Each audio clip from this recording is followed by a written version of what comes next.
Soberano Dios, Dios bueno y justo, nosotros le alabamos, le damos gracias por el Evangelio, Señor, por rescatarnos en Cristo y darnos el privilegio, Señor, de poder gozar de la vida eterna, como acabamos de recordar con la comunión, Señor. Gracias por amarnos, gracias por concedernos ser miembros de iglesia local, gracias por darnos su palabra, Señor, que podemos cantarla, podemos orar su palabra, podemos oírla leída, Señor, podemos exponernos a su palabra predicada. Ahora rogamos su asistencia para que su palabra, Dios, encuentre un terreno fértil en nuestros corazones y pueda yo ser usado por su Santo Espíritu, Dios, para bendición de la iglesia. Pedimos esto, Señor, por Jesucristo. Amén.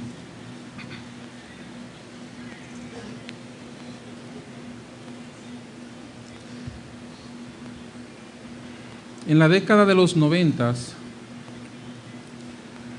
recuerdo que yo era un niño, nosotros teníamos unos líderes políticos que eran maravillosos. Teníamos nosotros 3 oradores que eran magníficos y además eran intelectual de alto calibre. Cuando se hablaba de José Francisco Peña Gómez, se hablaba de un líder político que tenía una preparación incomparable. Pero cuando se hablaba de Juan Bosch, había que mencionar a uno de los intelectuales de la región más poderoso con el lápiz. Un novelista sin igual, un cuentista sin comparación, y él era uno de los que quería ser presidente de nuestro país. Pero del otro lado estaba Balaguer, quien tenía una capacidad inmensa, un gran escritor. Ahí tenemos el legado de sus libros, que si usted agarra uno de sus libros y comienza a leer, puede darse cuenta de la capacidad intelectual que tenía este señor. Por ejemplo, lea Grecia Eterna. Y leer Grecia Eterna, que es un libro de Balaguer breve, podría usted al leerlo emocionarse hasta la saciedad. O España Infinita, donde él menciona a los escritores españoles y la herencia que tenemos nosotros del idioma y cómo esas influencias de España nos arroparon a nosotros, entre otros temas políticos que escribió. Por ser 3 intelectuales, eran 3 oradores, y estos oradores eran los políticos del tiempo, de cuando yo era niño, en los 90s, y las personas les gustaba oír los discursos de estos hombres. En nuestro tiempo sucedía que en los meeting de campaña, que era la última campaña que tenía antes de las elecciones, cada partido, había un discurso que se daba en Santo Domingo y que muchas personas iban a escuchar ese discurso final del líder político. Cada fin de semana le tocaba a uno de ellos y algunos lo sintonizaban por televisor porque querían oír las palabras finales en público del líder político. Y cuando tú escuchabas a Juan Bosch, tú decías, wow, qué palabras. Y cuando venía Balaguer, tú decías, wow, oíste lo que dijo Balaguer. Y cuando venía Peña Gómez, entonces, con su vibra emocionaba a las masas. Fue una época interesantísima. Lamento porque algunos niños entre nosotros no pudieron vivir ese momento. Y también lamento porque algunos de esos discursos no están registrados en la internet. Pero para aquellos que vivimos ese momento, que creo que es la mayoría de los que estamos aquí, fue un momento interesante. De la misma manera, hermanos, tenemos hoy en nuestro texto las últimas palabras en público de su ministerio público de nuestro Señor Jesucristo, quien es no simplemente un líder intelectual, no simplemente una persona que era poderosísimo con el lápiz y con sus palabras, sino que fue el más grande de todos los tiempos. ¿Y cuáles fueron sus palabras? ¿Qué fue lo último que el gran maestro de todos los tiempos le dio a una multitud hambrienta que estaba esperando saber de él qué diría en ese momento? La respuesta la tenemos, hermanos, en nuestro texto de hoy. Si quieres saber, hermanos, qué Cristo le dijo y cuáles fueron esas interesantísimas palabras de Jesús en su último discurso, en su día final, su meeting, cuando estaba la multitud rodeándole, ¿qué dijo al final de su ministerio público? Vamos a ver entonces la respuesta a eso en el texto que nos ocupa en esta mañana, con la cual cerraremos el capítulo 12 de Juan en este día. Capítulo 12 de Juan, versículos 44 al 50, dicen de la siguiente manera: Jesús clamó y dijo: el que cree en mí, no cree en mí, sino en el que me envió. Y el que me ve, ve al que me envió. Yo, la luz, he venido al mundo para que todo aquel que cree en mí no permanezca en tinieblas. El que oye mis palabras y no las guarda, yo no le juzgo, porque no he venido a juzgar al mundo, sino a salvar al mundo. Versículo 48. El que me rechaza y no recibe mis palabras, tiene quien le juzgue. La palabra que he hablado, ella le juzgará en el día postrero. Porque yo no he hablado por mi propia cuenta. El Padre que me envió, Él me dio mandamiento de lo que he de decir y de lo que he de hablar. Versículo 50. Y sé que su mandamiento es vida eterna. Así pues, lo que yo hablo, lo hablo como el Padre me lo ha dicho. Vamos a ver, hermanos, el tema en este día, basado en ese texto: ¿qué harán con mis palabras? Y el tema es una pregunta.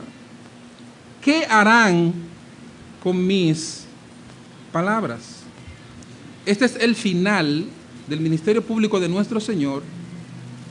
Y Él termina con palabras parecidas a las que Él utilizó en el Sermón del Monte, cuando Él, después de dar un discurso extenso, cargado de doctrina y de enseñanza a sus discípulos y a los que estaban allí, y Él termina el capítulo 7 de Mateo, que es el final del Sermón del Monte, con la enseñanza de los dos cimientos, llamando a las personas a hacer algo con las enseñanzas que acababan de escuchar. Habría que oír a Cristo y no quedarse estático, sino hacer algo con esas palabras, porque Él le dice: cualquiera que oye mis palabras y las hace, yo le compararé a un hombre prudente, que cuando iba a edificar su casa, cavó y ahondó hasta encontrar firmeza, y allí echó su zapata. Y cuando llegaron la tormenta y las tempestades, soplaron contra aquella casa y dieron con ímpetu, pero no pudieron tumbarla. Pero cualquiera que oye mis palabras y no la hace, dice el Señor al final del Sermón del Monte, aplicando el Sermón del Monte, Él le dice: yo le comparo a un hombre insensato que no hizo lo del hombre prudente. Las palabras de nuestro Señor en el texto de hoy se parecen a esta, porque ya Él va a cerrar su ministerio público y Él entonces va a hacer un llamado similar. Estas palabras también se parecen a las de Moisés en Deuteronomio capítulo 30, versículo 19, cuando ya Moisés va a entregar su tarea, su ministerio, y Josué va a sucederlo a él en ese compromiso que tenía de guiar al pueblo. Moisés, antes de morir y antes de entregar, él dice las siguientes palabras: mira, yo he puesto delante de ti hoy la vida y la muerte y el mal. Versículo 19. A los cielos y a la tierra llamo por testigos hoy contra vosotros, que os he puesto delante la vida y la muerte, la bendición y la maldición. Escoge pues la vida para que vivas tú y tu descendencia.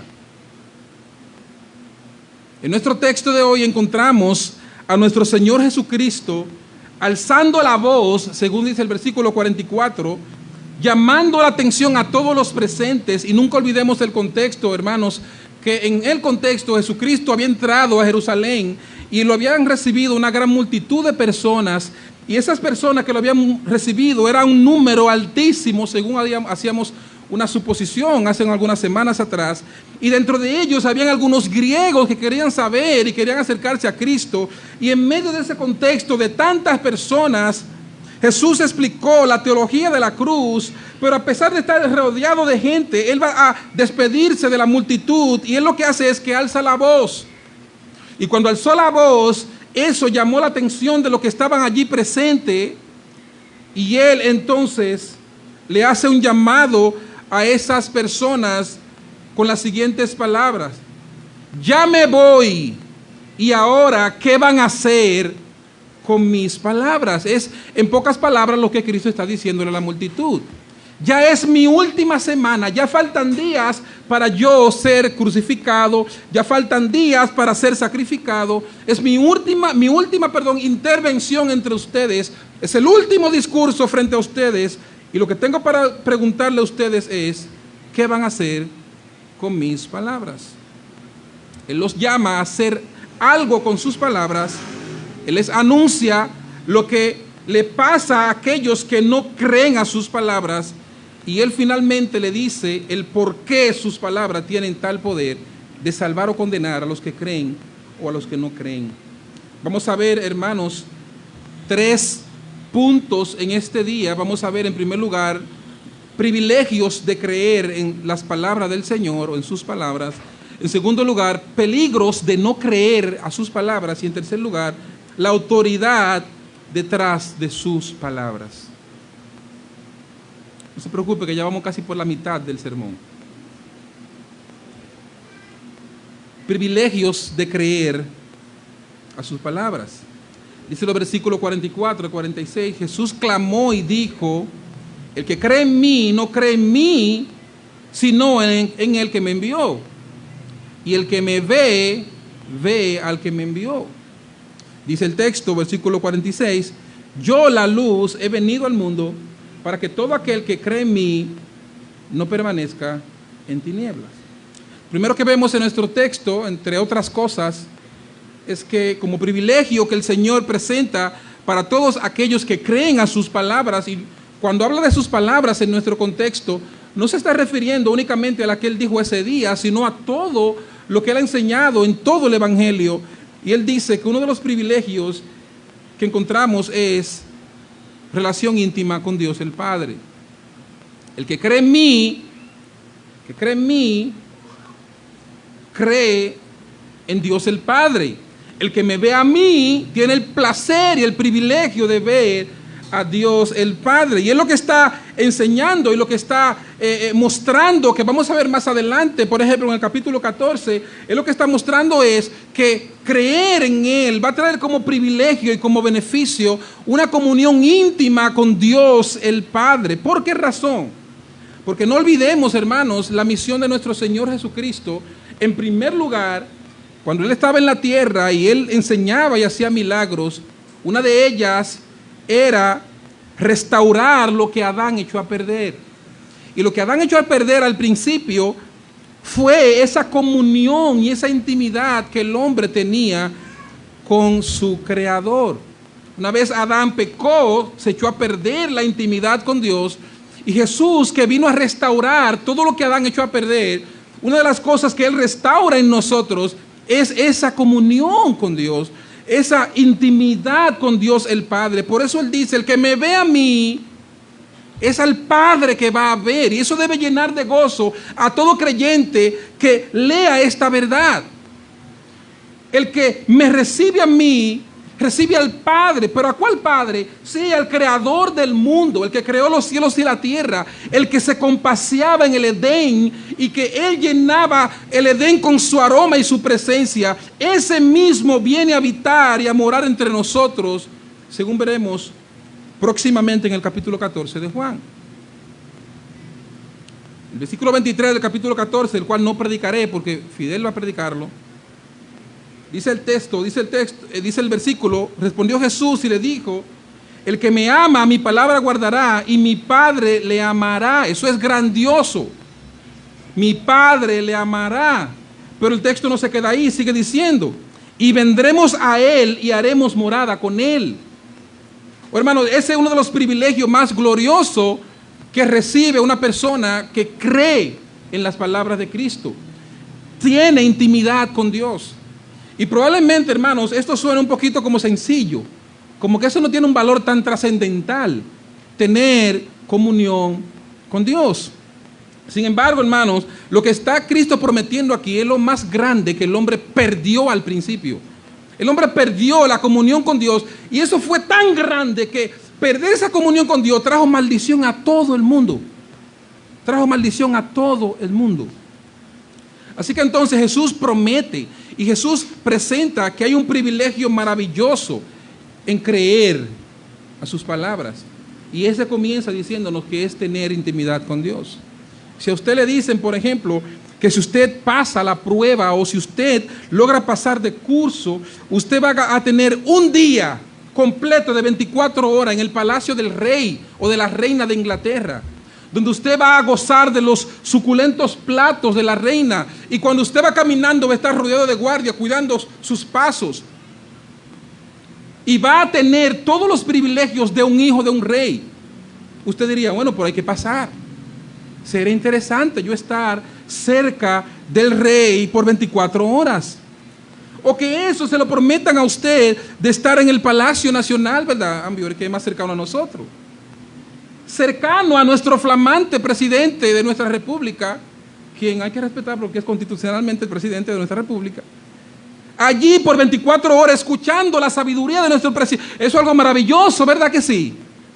Pero no es tan maravilloso como nosotros oír las promesas de Cristo de decir que nosotros, pecadores perdidos, llenos de maldad, hermanos, que a pesar de que somos salvos, tenemos todavía maldad y rapiña en nuestros corazones. Cristo dice que si creemos, tendremos intimidad con Dios el Padre.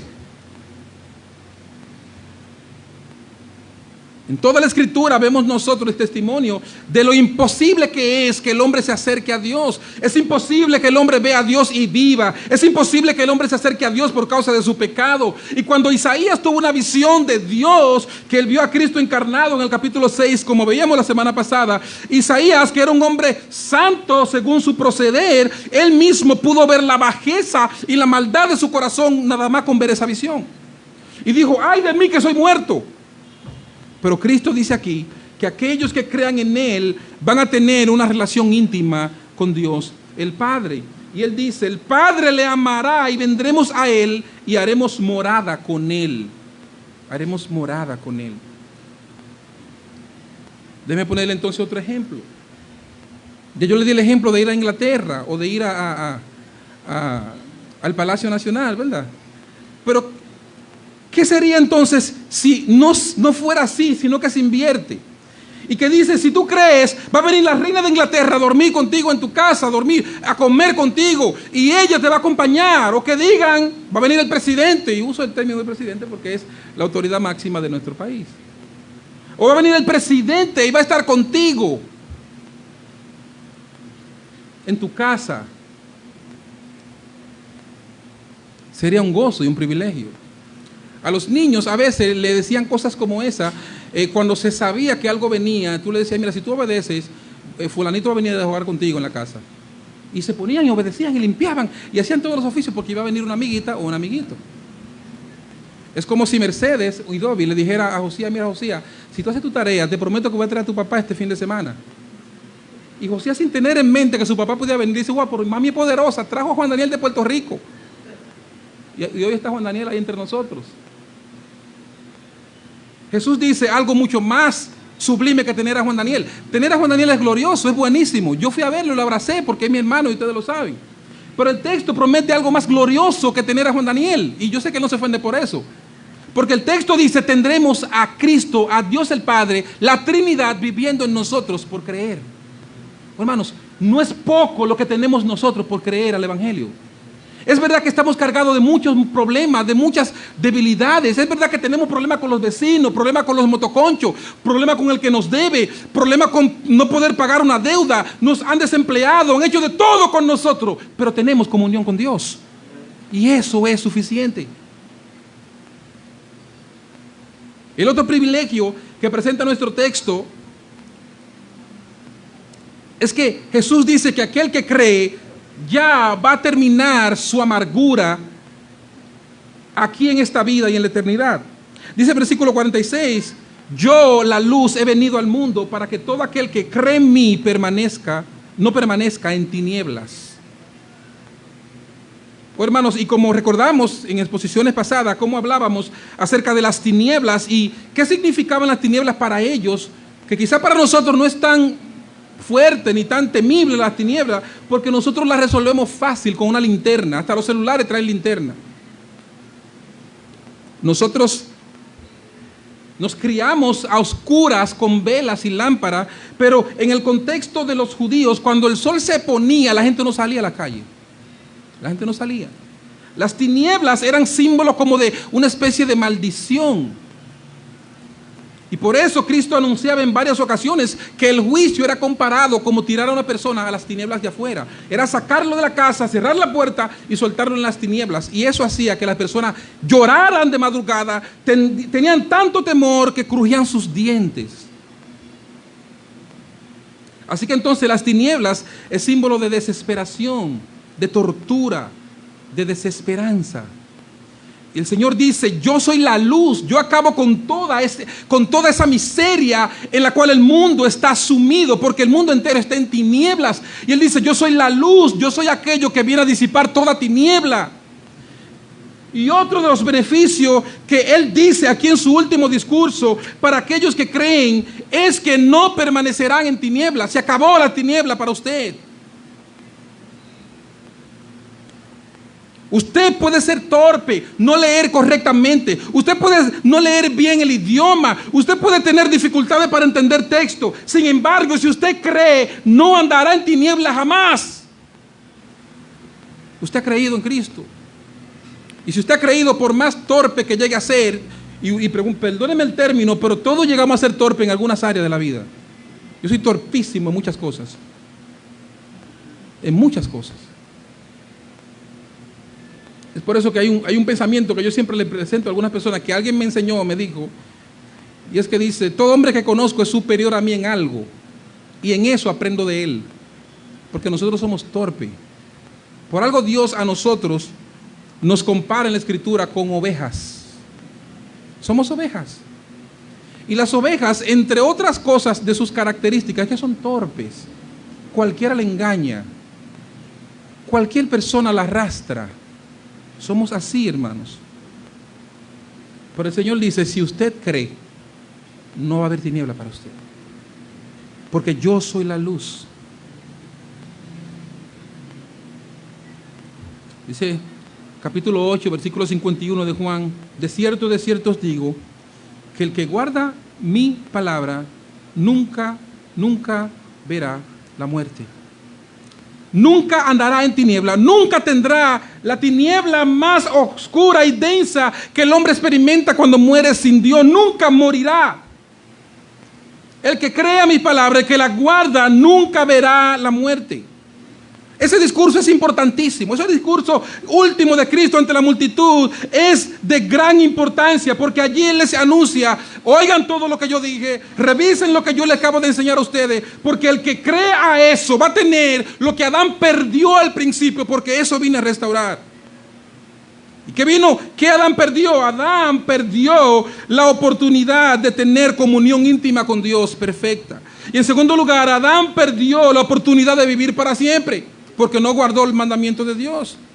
Adán trajo muerte, pero Cristo dice, el que cree en mí no verá muerte jamás. Porque Cristo vino a revertir lo que Adán trajo a este mundo. En segundo lugar, el Señor presenta en nuestro texto también peligros de no creer a sus palabras. Allí están privilegios de los cuales gozan aquellos que creen a la palabra del Señor, pero también hay peligros para aquellos que no creen a sus palabras. Versículo 47, Dice el texto, al que oye mis palabras y no las guarda, yo no le juzgo, dice el texto, porque no he venido a juzgar al mundo, sino a salvar el mundo. Versículo 48. El que me rechaza, que es equivalente a no guardar su palabra y no creerla, y no recibe mis palabras, tiene quien le juzgue. La palabra que he hablado, ella le juzgará en el día postrero. Hermanos, queremos disipar que al principio el texto dice que Jesús no juzga al que no recibe su palabra, porque Él no vino a juzgar el mundo, sino que Él vino a salvarlo. Eso es verdad, hermanos, en el sentido de que en su primera venida Él no vino a juzgar, pero en su segunda venida, cuando Él vuelva, todas las naciones se van a presentar delante de Él y Él va a ser el juez justo. En el capítulo 7 de Mateo nosotros encontramos cómo Él dice que las naciones vendrán delante de Él y le dirán, Señor, en tu nombre hicimos. Entonces Él va a ser el juez de toda la tierra. Él es el juez de toda la tierra. Pero en este momento Él no vino para juzgar. Recuerden que Él entró a Jerusalén sobre un burro. Él entró humilde sobre un burro. Él vino a salvar. Él vino con compasión. Va a llegar el momento en que Él vendrá a juzgar, es verdad. Va a llegar el momento en que Él vendrá en un caballo esbelto, donde Él va a juzgar a las naciones. Pero ahora Él vino a salvar. Pero Él dice, hay alguien quien lo juzga. ¿Y quién es quien juzga al hombre que no cree? Su palabra. Sus palabras están allí, escritas, están reveladas. Y con ellas, como evidencia, Dios ha de juzgar a todo el mundo. Dos cosas, hablando de los peligros acerca de rechazar a nuestro Señor. En primer lugar, es abrazar el mal o el más horrendo juicio venidero. Jesús le enseña a estas personas que ellos rechazarle a Él o no creer a su palabra equivale a usted abrazar el juicio horrendo que ha de venir sobre el mundo. Y es bueno que usted, amigo que está aquí entre nosotros, amigo que puede escuchar por la internet lo que estamos hablando, le ponga atención a esto. Rechazar o no creer a Cristo es abrazar la ira de Dios y es someterse al juicio de Dios. Dice en este evangelio, el capítulo 3, nuestro Señor Jesucristo, versículo 36, en ese mismo contexto de rechazar a Dios y cuáles son las implicaciones de rechazar el evangelio y las palabras de Cristo, Él dice, el que cree en el Hijo tiene vida eterna, pero el que rehúsa creer en el Hijo no verá la vida, sino que la ira de Dios está sobre él. El que rehúsa creer, el que no quiere creer al evangelio, el que oye el evangelio explicado y dice que no va a creerlo y sale igual por esa puerta, dice el texto, la ira de Dios está sobre él. Versículo 24 del capítulo 8 de este evangelio, dice el texto, por eso os dije que moriréis en vuestros pecados, porque si no creéis que yo soy, en vuestros pecados moriréis. Este es de los peligros que representa el no creer a Jesucristo.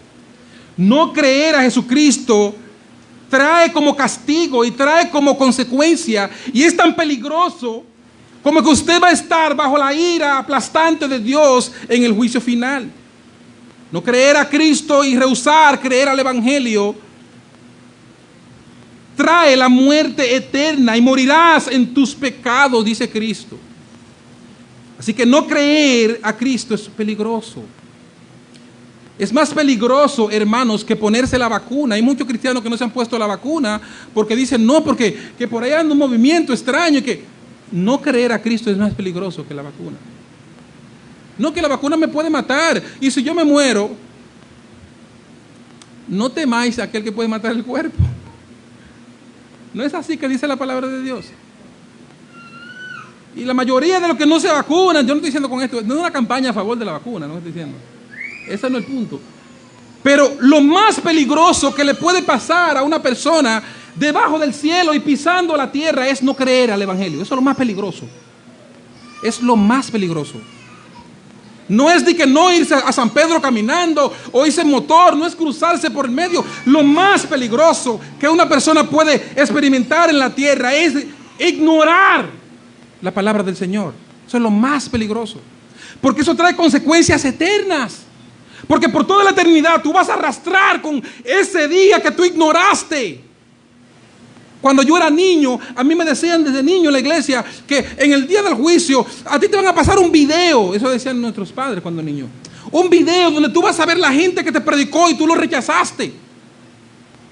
De ser así, eso tiene que ser algo terrible. Terrible.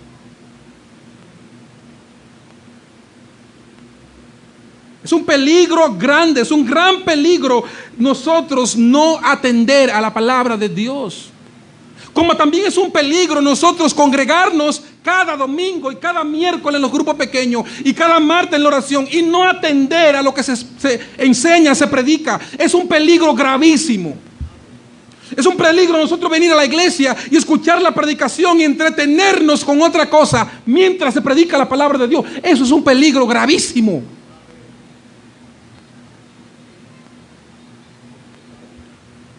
Nosotros nos cuidamos de muchas cosas y nosotros vamos al médico y nosotros invertimos y hacemos un gran ahorro y tenemos un gran seguro que lo pagamos a veces sin usarlo, cosa que es bueno pagar su seguro, porque estamos corriendo en algunos peligros y accidentes de la vida.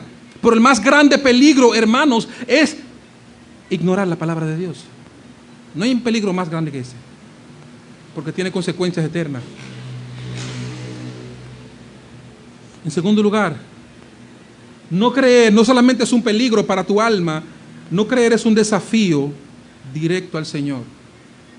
No solamente es peligroso no creer a la palabra de Dios, es también desafiar al Señor. Es decirle, ven, tú no quieres pelear, ven, somos iguales. Es desafiar al Señor. ¿Quién de nosotros ha experimentado las ocasiones en las cuales niños desafían a sus padres? Que le dice a su padre, no me diga nada. Mírame, yo he visto momentos así de niño decirle a su padre, no me diga nada. Yo me agarro así, yo digo, a su papá, a su mamá, desafiarlo así. Yo les conté a ustedes que yo dije en mi vida una sola mala palabra. Una sola mala palabra. Que yo recuerde. Y esa mala palabra que yo dije, conscientemente, intencionalmente, la dije una vez porque al decirla vino una mano soberana y me partió la boca. Yo nunca vi a mi mamá, pero sí recuerdo que yo estaba tendiendo una ropa, yo no sabía dónde ella estaba y solamente sentí un golpe y cuando miré atrás la sábana tenía rayas de sangre así. Un solo golpe me dio. ¿De dónde salió esa palabra? Desafiar a su padre era terrible. Por lo menos en aquel tiempo. Cuando un niño desafiaba a sus padres, era casi desheredado. Y los golpes, yo conozco casos de hombres que hasta con cadena le llegaron a dar a sus hijos. Y guayos tenían para hincarlo. Con cadena Recuerdo un caso específico de uno que el papá le tiró una cadena así, lo tumbó. Porque le habló indecorosamente en un momento.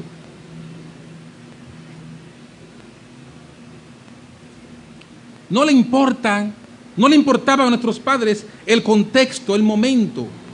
Nosotros somos prudentes. ¿Verdad, Juan Daniel? Aquí nosotros, los niños se ponen de fresco y nosotros decimos, está bien, llegamos a la casa. Era así antes, Juan Daniel, no era así, ¿no? No era así.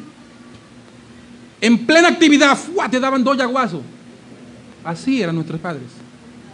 Así viví yo, así vivieron muchos de ustedes, y yo sé que sí. Pero ¿sabe qué? Es una afrenta al cielo, hermanos. No es cualquier cosa. Es una afrenta al cielo. Tú deshonrar a tu papá. Es una afrenta al cielo. Entre las leyes capitales en la cual Dios daba permiso a quitar la vida, estaba una de ellas, el que un hombre deshonre a sus padres. Que le falte respeto a su padre. Hoy vemos en la noticia cómo hombres han matado a su papá, cómo hombres se han fajado con su padre. Y eso es algo vergonzoso. Sin embargo, el texto sagrado de hoy nos dice a nosotros, hermanos, que ignorar lo que Cristo dice en su palabra equivale a desafiarlo a Él. Es como pararse de frente y decirle, ¿qué tú quieres? Eso es lo que tú crees, pero yo quiero otra cosa. A Cristo, hermanos. A Cristo. Y si una afrenta contra el cielo nosotros desafiar a nuestros padres, ¿cuánto más sería nosotros desafiar al dueño de la vida, al dueño de la palabra, aquel quien se ha revelado para amar y perdonar a los pecadores? Es un desafío. Él dijo en Lucas 11:23, el que no es conmigo contra mí es. El que no es conmigo es contra mí. El que no cree mi palabra me está desafiando. Dice que sabe más que yo. Cuando yo le digo a mis hijos que tienen que hacer una cosa y yo veo que la hacen de otra manera, yo digo, explícame. Tú sabes más que yo. No me gagues. Yo tengo 40 años de vida y eso yo lo he vivido varias veces, lo que tú estás viviendo ahora. Haz lo que te estoy diciendo. ¿Sabe por qué? Porque, y como pecador que soy, a veces me siento incómodo cuando me pasa eso con uno de mis hijos, porque entiendo que me están desafiando. Y yo miro a mi hijo de arriba abajo y digo, todavía tengo más carne que él. Todavía tengo más carne que él. Ignorar la palabra de Cristo es desafiarlo. El que no es conmigo contra mí es. El que conmigo no recoge, desparrama. Es imposible estar estático. O tú estás con él, o tú crees su palabra, o tú la rechazas y lo desafías. Yo no creo su palabra, pero tampoco lo rechazo. No. Es una de las dos. Es una de las dos. Nadie queda neutro ante el mensaje del Evangelio. Nadie en lo absoluto. Nadie. Las únicas dos opciones son o vida o muerte. Una de las dos. No hay purgatorio. No hay juicio escrutador, como dicen los amigos de Ambiori. No hay juicio escrutador. No hay purgatorio. No hay un limbo. Es vida o muerte. Son dos posibles opciones. Nadie está en el centro. Es el perdón de los pecados o la condenación eterna. Una de las dos. Es la eterna compañía y felicidad delante de Dios o la ira y el juicio de condenación. Una de las dos. Es una de las dos. Dice Matthew Henry en su comentario del Evangelio, nadie sale o se retira de oír un mensaje en las mismas condiciones con las que entró. Nadie sale o se retira de oír el Evangelio en las mismas condiciones con las que entró. Algo pasa en ese corazón. Sigue diciendo Matthew Henry, o sale convertido o en camino a convertirse, o sale más oscurecido en su pecado y sin excusa alguna que presentar en el gran día del juicio. Pero nadie sale igual. O se convierte, o queda pensando en convertirse en algún momento, o queda más condenado y sin excusa para el día del juicio. Nadie queda estático, porque no se trata de cualquier palabra. Si son las palabras mías, si son un libro que yo escribí, si son un libro que escribió el pastor Jensi, que el contenido y la intención es la palabra de Dios y por eso tiene cierto valor, pero si son palabras simplemente inventadas, cualquier persona puede oírle y decir, me da igual y no importa nada. Pero no son cualquier palabras las que al exponerse las personas no pueden quedar neutras. O una cosa o la otra es lo que se espera de esas personas. Ahora, ¿por qué esas palabras son tan determinantes? Que traen tal privilegio a los que creen y que traen tal juicio a aquellos que no creen. ¿Por qué estas palabras son tan determinantes? Porque sus palabras no dejan a nadie neutro. Y eso nos lleva, hermanos, al tercer y último punto. Por causa de la autoridad de sus palabras. La autoridad de sus palabras. Versículos 49 y 50. Porque yo no he hablado por mi propia cuenta. Esa es la razón. ¿Por qué las palabras de Cristo son tan determinantes? Que el que la cree tiene felicidad eterna. El que la cree puede ser perdonado. El que la cree tiene comunión con Dios. Y Dios viene y mora con él. ¿Por qué esas palabras de él tienen que tener ese poder? ¿Y por qué el rechazar esas palabras son tan peligrosas que puede ser condenado? Y rechazarla puede ser un desafío a él, a su persona y a su autoridad. ¿Por qué razón? Bueno, porque yo no he hablado mi propia palabra, dice Cristo. No he hablado por mi propia cuenta. El Padre que me envió, Él me dio mandamiento de lo que he de decir y de lo que he de hablar. Y sé que su mandamiento es vida eterna. Así pues, lo que yo hablo, lo hablo como el Padre me lo ha dicho. Jesús está diciendo aquí cuál es el corazón, cuál es el fundamento, cuál es el origen de la autoridad de su palabra. ¿Por qué su palabra es tan poderosa? Y es porque su palabra no es simple palabra. Su palabra, todo lo que Jesús dijo, todo lo que Él dijo, es la revelación de Dios. Todo lo que Él dijo. Jesús es la revelación de Dios andante. Mientras Él hablaba, sus pasos eran santísimos. Sus pasos revelaban un carácter, algo de la persona de Dios. Como Jesús dormía, como comía, como hablaba, como se divertía, como compartía con las personas. Todo Cristo, toda su respiración, todo Él. Hermano, es imaginarse un ser humano en la tierra sin pecado, sin mancha, sin contaminación.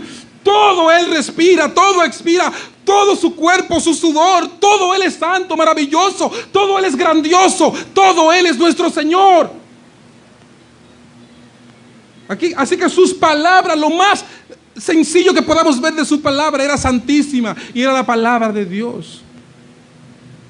Es por eso que la naturaleza le tenía miedo. Esa naturaleza que es apenas sensitiva como los árboles, como las piedras, como la tierra que pisamos, como el mar, que no está vivo según nosotros creemos, pudo oír a Cristo hablar y obedeció a Cristo, porque sus palabras no son cualquier palabra. Es por eso que solamente Cristo podía declarar y hablar y crear cosas con su palabra. No como algunos charlatanes cristianos que hoy viven diciendo que tenemos poder de declarar, pero ¿quién le dio ese poder de declarar? Toda palabra que hablamos nosotros, aparte de la palabra de Dios, es simplemente brisa y viento. Más nada. Yo puedo recitar un poema aquí de algunos que yo he escrito quizá alguna vez y pueden sonar muy lindo, pero ahí se quedó. Nadie fue transformado por un poema que a mí dijo ahí. Todo el mundo siguió igual. Usted puede leer y puede oír las palabras de los presidentes que mencionaba anteriormente y nadie pudo ser transformado como para vivir una vida perfecta en base a esos discursos. Porque las palabras de nosotros son viento y aire, más nada. Más nada. Y nosotros creer que nuestra palabra tiene poder de que ay, yo no puedo, ay, no lo digo, lo dijo. Somos supersticiosos. Qué lindo ese niño. Sí, pero tú tienes que decir que Dios lo bendiga. Porque si tú no dices eso, por cualquier cosa, un mal de ojo viene ese niño. Porque hay que decirlo, porque en la palabra hay que tener poder. Hermano, usted va a examinarse en el concurso de posición, ¿verdad? Declare que usted pasó. Declare. Estudia y pase el examen. A mí me han dicho varias personas, porque yo me quemé. Ustedes que yo soy torpe en algunas cosas. Yo me quemé en el pasado. Y algunos me han dicho, varón, ya usted pasó. Mire. Hay personas que me han dicho a mí, varón, ya te pasó. Yo ni sabía eso. Yo ni cuenta me di. Sí, yo lo declaré. Hermano, todas esas declaraciones de nuestros hermanos, no importa el nombre que tenga, es palabra simplemente. Eso no va muy lejos. Y cuando yo me voy del frente de ellos, esa palabra para mí no existe. Sigo preparándome para si Dios quiere que yo pase con un solo paso. Las palabras de nosotros son viento, es aire que el viento la disipa. La única palabra que agarra un corazón y lo trastorna es la palabra de Cristo. La única. Es la única palabra que agarra a un hombre y lo hace pensar diferente, lo hace arrepentirse. Esa palabra agarró a Zaqueo y lo hizo a él dar y regalar más de lo que tenía y devolver a la gente que le había robado. ¿Sabe por qué? Porque oyó a Cristo predicando. Dijo, no aguanto, tengo que hacer algo. Y agarró y sacó todo el dinero y dijo, tengo que darle a otro, a lo que yo le he robado. No puedo, no aguanto más. Y esas palabras de Cristo fue la que hicieron que Cleofa y el otro discípulo en el camino de Maús, cuando Cristo le abrió la escritura, dice el texto que su corazón ardía en llamas. Y dice, y no ardía tu corazón cuando ese hablaba. Y tú no viste quién era ese. Él hablaba y abría la escritura, y mientras él hablaba, el corazón le ardía. Sus palabras son vida. ¿Por qué? En este evangelio, en el capítulo 7, versículo 16, él dijo, mi doctrina no es mía, sino de aquel que me envió. Y en el capítulo 8, versículo 26, dice él, versículo 26, dice él, muchas cosas tengo que decir y juzgar de vosotros, pero el que me envió es verdadero. Y yo, lo que he oído de él, esto hablo al mundo. Cristo dijo, todo lo que yo traigo es del cielo. Todo lo que yo hablo es del cielo. Cuando Cristo hablaba y tronaba, era Dios hablando a través de Cristo. Esa es la palabra de Dios. Él no habló de su propia cuenta, ya que él estaba haciendo el papel del segundo Adán. Él vino, según dice en Romanos capítulo 5, él vino como el sustituto, como el segundo Adán, a hacer lo que Adán no pudo hacer. Y Adán puso a un lado la palabra de Dios y ya vimos cuál fue el resultado. Cuando Adán tuvo la oportunidad de exaltar la palabra de Dios y el mandamiento de Dios, Adán lo puso a un lado y le dio rienda a su corazón y rechazó la palabra de Dios. El Cristo encarnado está diciendo que Él, que no se despega ni por un instante del propósito de su misión. Cristo, como el segundo Adán, y a diferencia del primer Adán, cumplió obedientemente con todo lo ordenado por Dios, el Padre. Nunca olvidemos que Cristo está, en nuestro contexto de la historia, en el mundo y viene al mundo para Él restaurar todas las cosas. Y para hacerlo, Él viene como el segundo Adán, para Él hacer lo que Adán no pudo hacer. Para hacerlo, Él vino como el verdadero Israel. Para Él ser tentado en todo como Israel, pero Él cumplir los mandamientos de Dios. Y Él va a hacer todo eso para Él ganar eterna salvación para los que creen. Porque Él debía cumplir toda justicia. Entonces, el mandamiento a Adán tenía el poder de otorgar vida eterna. Y era obedecido por Adán. Y al obedecer traería vida a todos los hombres. Pero si Adán desobedecía este mandamiento, traería entonces la muerte. La muerte que hoy nosotros experimentamos. Cristo nos dice en nuestro texto, de la misma manera, que los que crean tendrán lo que Adán perdió.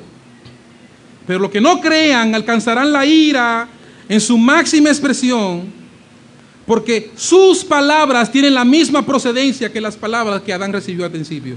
No son diferentes. Es la misma palabra de Dios. Vea lo que dice el versículo 50. Y sé que su mandamiento es vida eterna. Su mandamiento singular, su palabra, lo que Él quiere. Cumplir ese mandamiento va a traer vida eterna, dice Cristo. Cumplir ese mandamiento, yo no salirme de ahí de la línea y cumplir ese mandamiento va a traer como resultado vida eterna. Pero esa vida no va a ser para Él, porque Él perfectamente vivió y tenía vida eterna. Él estaba buscando eso para alguien más. Oh, hermano, alégrese por eso. Alégrese por eso. Él estaba trabajando, él estaba enfrentándose a la angustia, a la desesperación por alguien más. Y ese era usted y yo. Sé que su mandamiento es vida eterna. Sí, pues, lo que yo hablo, lo hablo como el Padre me lo ha dicho. Veamos algunas implicaciones para irnos.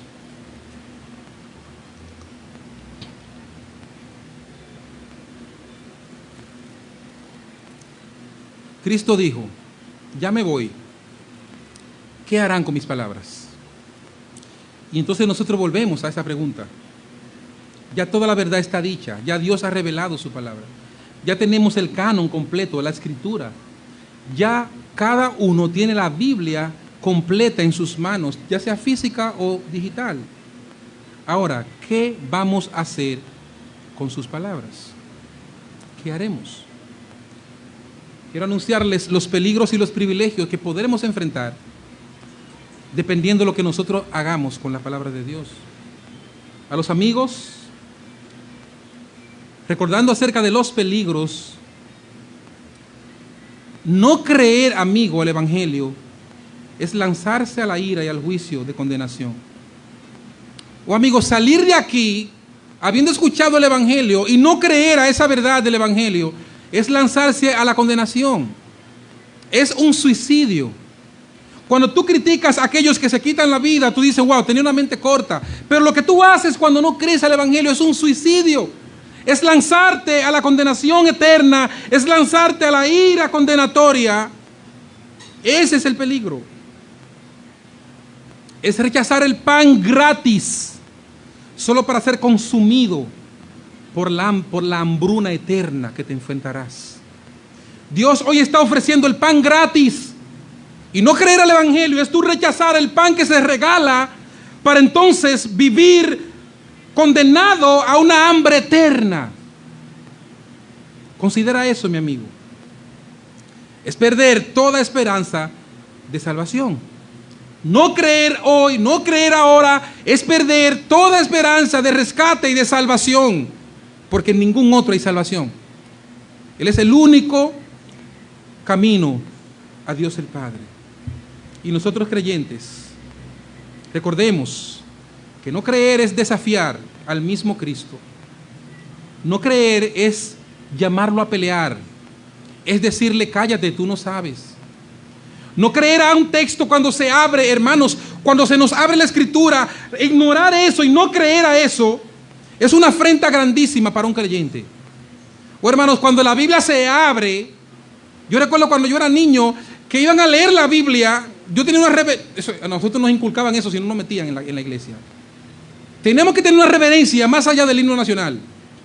No, que en el himno hay que pararse, y en cívica eso es buenísimo. Enseñarle a nuestros hijos el respeto a los símbolos patrios, eso es buenísimo y hay que seguir haciéndolo. Pero también a la Biblia. Se abrió la Escritura, están leyendo la Escritura, espérate, no me hables. Están leyendo la palabra de Dios. No oír la palabra de Dios, rechazar lo que dice la palabra de Dios es desafiar a Cristo Jesús. Es considerarlo poco. Es decirle mentiroso a Cristo. Cuando nosotros vemos que el texto claramente dice qué es la verdad acerca de un asunto específico, y nosotros a pesar de saber eso, cogemos nuestro rumbo, estamos diciendo Cristo es mentiroso. Sí, porque no nos conviene esa verdad. A veces nosotros solamente abrazamos las verdades que nos convienen. Y cuando encontramos un texto que parece contradecir nuestra actitud y nuestras conductas, ¿sabe qué hacemos nosotros? Decimos, ¿no habrá otro texto como que para yo comparar? A ver, porque yo tengo que verlo en toda la Biblia. Y ahí de una vez somos hermeneutas. Ahí queremos ir a todo el contexto de la Escritura para ver si es verdad esto, porque... Y cuando encontramos un texto que parezca contradecir, dice, eso no puede decir eso, porque mira ahora, este dice algo diferente. Estamos diciendo que Cristo es mentiroso. Cuando nosotros no aceptamos la palabra de Dios y somos capaces de decir, la Biblia dice eso, pero yo digo que no, estamos nosotros ofendiendo al Señor. En último lugar, de este punto, estamos nosotros rechazando su sabiduría. La sabiduría, específicamente en el consejo pastoral, cuando los pastores te hablan la palabra de Dios y te hablan conforme a la palabra de Dios.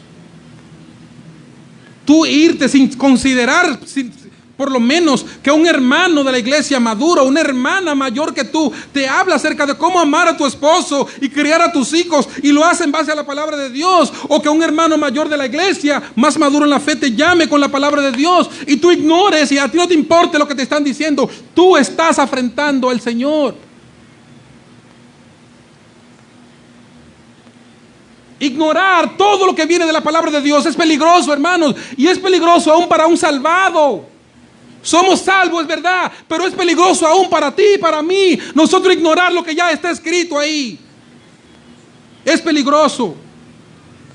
Es decirle mentiroso, es rechazar la sabiduría. Dios ha dejado lo más grande de la sabiduría revelado en su palabra. Allí está contenido en su palabra, hermano. Leamos la palabra de Dios, confiemos en ella. Es toda la sabiduría de Dios para los hombres. La reina de Saba le dijo a los siervos de Salomón: caramba, qué privilegio ustedes ser siervos de Salomón. ¿Por qué, reina de Saba? Porque ustedes oyen todos los días su sabiduría. Aún él mandándola a limpiar, lo hace con tanta sabiduría. Y hermanos, si hablar de la sabiduría de Salomón es algo increíble. Cómo él se conducía, porque Dios le dio una chispa de sabiduría. Pero ¿sabe qué? Cristo dijo: he aquí hoy mayor que Salomón. Y eso, todo lo que él enseñó, nos lo dejó en la Biblia, para que nosotros nos cobijemos y vivamos allí extasiados en la sabiduría eterna de nuestro Señor en la Escritura. Oh, hermano, no rechacemos la sabiduría. A veces nosotros oímos a personas que nos dan unos buenos sermones sin Biblia, como el llamado Joel Osteen, que llama a la gente a vivir alegre en familia, contento, y la gente se alegran con Joel Osteen, pero no cita un texto, y si lo cita muy distorsionado, no predica la palabra de Dios.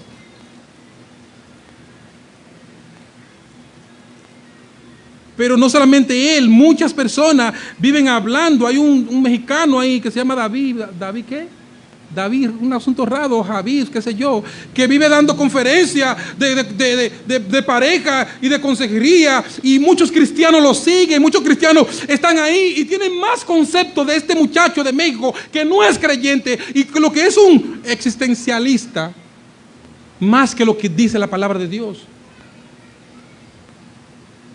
Oh, hermanos, toda la sabiduría de Dios la tenemos ya revelada. Cristo dijo: me voy, ¿qué van a hacer con mis palabras? Hoy Cristo nos dice a nosotros: ya tienen todas mis palabras, hermanos. Ya Iglesia, Gracia y Verdad tienen mi palabra. ¿Qué van a hacer con mis palabras?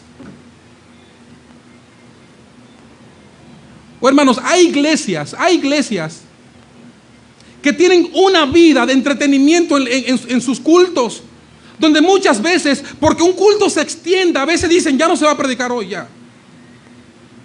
Y tienen poca palabra, poca sustancia, poca enseñanza a las personas. Oh, hermano, usted tiene un privilegio que aquí nosotros podemos tener muchas faltas como humanos que somos, pero queremos hacer un énfasis constante en que la palabra de Dios sea el centro de nuestra congregación, que la Biblia gobierne, que todos los hermanos puedan botar de su cuerpo cuando se corten, en vez de hemoglobina sea biblina. Mucha Biblia para la iglesia. Gocemos de esa verdad. Disfrutemos de eso, hermanos. Abracemos la sabiduría. ¿Qué haremos con la palabra de Dios? ¿Qué haremos con esa palabra, hermanos?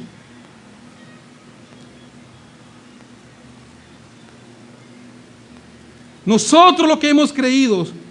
En segundo lugar, seamos consolados entonces con los privilegios que el Señor menciona en nuestro texto. Seamos consolados porque si tú has creído, entonces tú tienes comunión íntima con Dios, el Padre. Bueno, hermano, hay una comunión especial que Dios tiene con los creyentes. Dios de una u otra forma, Él se relaciona con todo su mundo porque el mundo entero es de Él.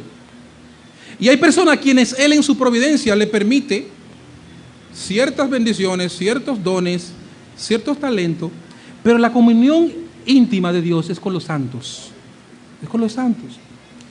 Si usted ha creído y nosotros que hemos creído, podemos decir y alegrarnos y consolarnos en que a pesar de nuestras faltas, a pesar de que a veces hemos fallado en oír constantemente la palabra de Dios, a pesar de eso, en su gracia, Él nos permite tener comunión con Él.